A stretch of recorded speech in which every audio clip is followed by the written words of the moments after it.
The sun had set. The great shadows came striding over the forest.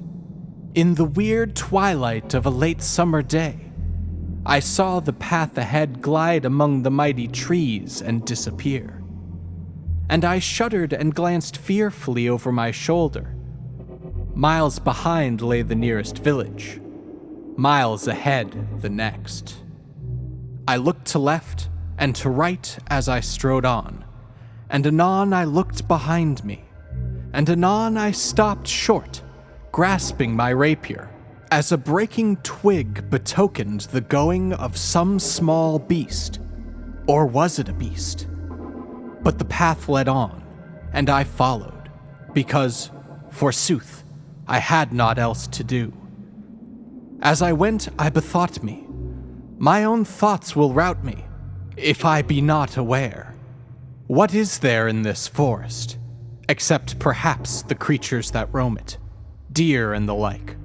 Tush, the foolish legends of those villagers. And so I went, and the twilight faded into dusk. Stars began to blink, and the leaves of the trees murmured in the faint breeze. And then I stopped short, my sword leaping to my hand, for just ahead, around a curve of the path, someone was singing. The words I could not distinguish, but the accent was strange, almost barbaric. I stepped behind a great tree, and the cold sweat beaded my forehead. Then, the singer came in sight, a tall, thin man, vague in the twilight. I shrugged my shoulders. A man I did not fear. I sprang out, my point raised. Stand! He showed no surprise. I prithee, handle thy blade with care, friend, he said. Somewhat ashamed, I lowered my sword. I am new to this forest, I quoth, apologetically. I heard talk of bandits. I crave pardon. Where lies the road to Villefere? Corbleu, you've missed it, he answered. You should have branched off to the right some distance back. I am going there myself. If you may abide my company, I will direct you. I hesitated. Yet why should I hesitate? Why, certainly. My name is de Montour of Normandy, and I am Carlos Leloup. No, I started back. He looked at me in astonishment. Pardon, said I. The name is strange. Does not loup mean wolf? My family were always great hunters, he answered. He did not offer his hand.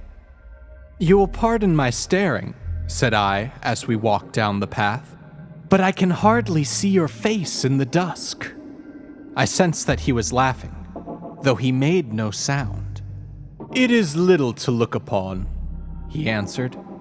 I stepped closer, and then leaped away, my hair bristling. A mask, I exclaimed.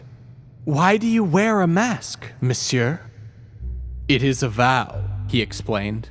In fleeing a pack of hounds, I vowed that if I escaped, I would wear a mask for a certain time. Hounds, monsieur? Wolves, he answered quickly. I said wolves. We walked in silence for a while, and then my companion said, I am surprised that you will walk these woods by night.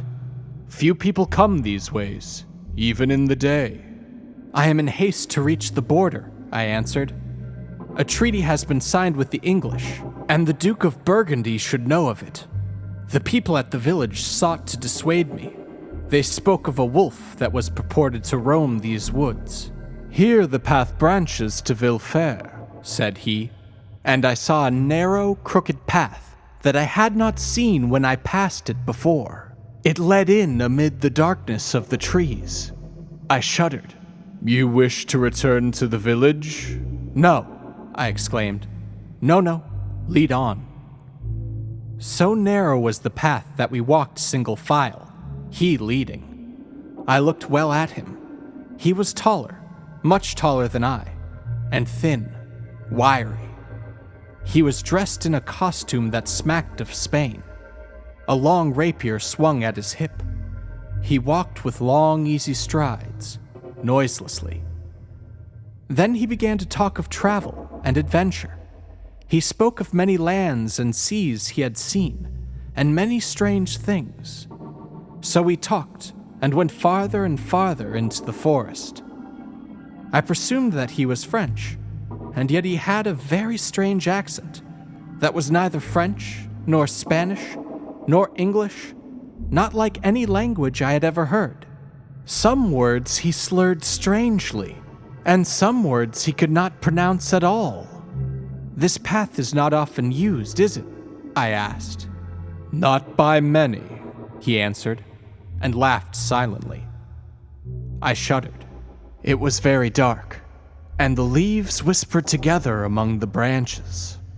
A fiend haunts this forest, I said. So the peasants say, he answered, but I have roamed it oft, and have never seen his face.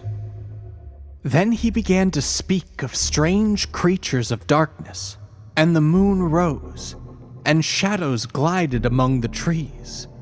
He looked up at the moon. Haste, said he. We must reach our destination before the moon reaches her zenith. We hurried along the trail.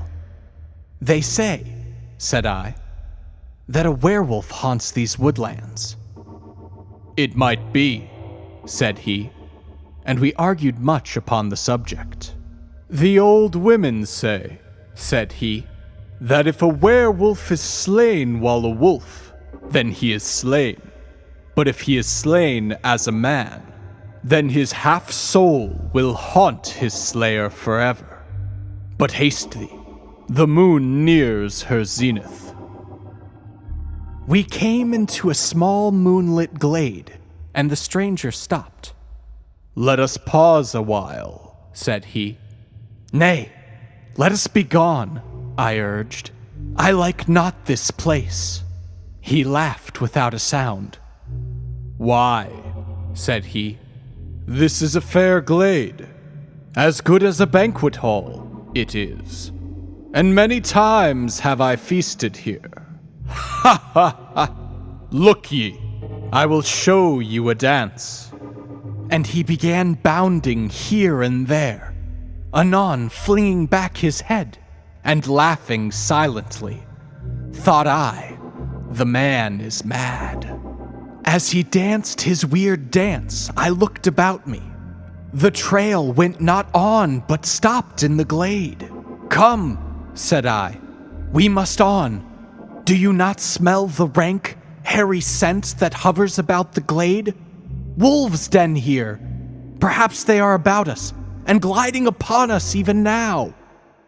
He dropped upon all fours, bounded higher than my head, and came toward me with a strange slinking motion. That dance is called the dance of the wolf, said he, and my hair bristled. Keep off. I stepped back, and with a screech that set the echoes shuddering, he leaped for me. And though a sword hung at his belt, he did not draw it. My rapier was half out when he grasped my arm and flung me headlong. I dragged him with me, and we struck the ground together. Wrenching a hand free, I pulled off the mask. A shriek of horror broke from my lips. Beast eyes glittered beneath that mask. White fangs flashed in the moonlight. The face was that of a wolf. In an instant, those fangs were at my throat. Taloned hands tore the sword from my grasp. I beat at that horrible face with my clenched fists, but his jaws were fastened on my shoulder. His talons tore at my throat. Then I was on my back. The world was fading. Blindly I struck out. My hand dropped, then closed automatically about the hilt of my dagger, which I had been unable to get at. I drew it and stabbed. A terrible, half-bestial bellowing screech. Then I reeled to my feet, free. At my feet lay the werewolf. I stooped, raised the dagger, then paused, looking up. The moon hovered close to her zenith. If I slew the thing as a man, its frightful spirit would haunt me forever. I sat down waiting. The thing watched me with flaming wolf eyes. The long, wiry limbs seemed to shrink, to crook. Hair seemed to grow upon them. Fearing madness, I snatched up the thing's own sword and hacked it to pieces. Then I flung the sword away and fled.